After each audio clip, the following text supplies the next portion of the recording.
Now, the latest with regard to the rescue operations is we are getting more and more details of what the survivors who have come out alive literally from the jaws of death in the high seas, what they have had to reveal about how things went wrong with those particular barges on Sunday when they were caught in the kind of torrid, rough sea conditions that we saw because of the cyclone. Now, the chief engineer of sunken barge P305 has alleged that the captain ignored warnings despite repeated alerts which had been issued to him by the Coast Guards. The chief engineer has alleged that the crew members had urged the captain to take the boat back, but the latter said that the winds won't cross 40 miles per hour. However, the wind speed of the cyclone was around 100 miles per hour, if you remember. He went on to allege that had the captain not faltered on his end, several lives would have been saved today. Listen into what he had to say.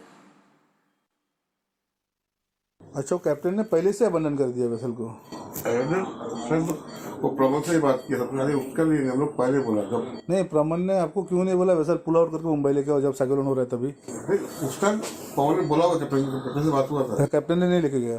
उसमें बात हुआ था, तभी नहीं आ पा रहा है तब बाईस में।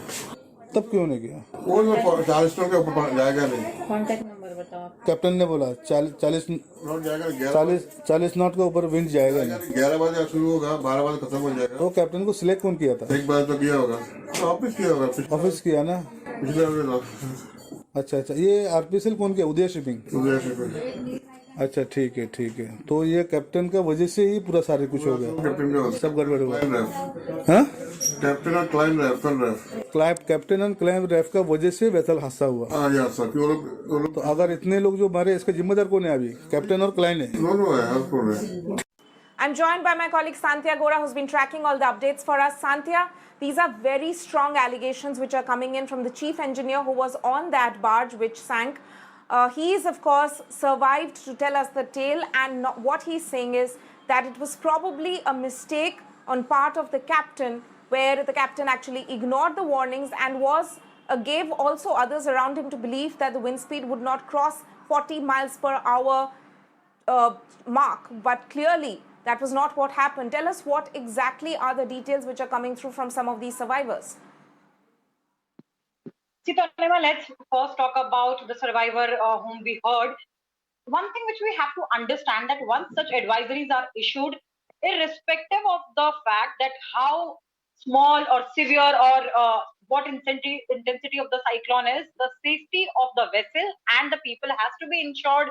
There's a by default SOP which has to come in picture, and there cannot be any exception to that. That is something which is clear and it's written on paper. It's not a new guideline which is there.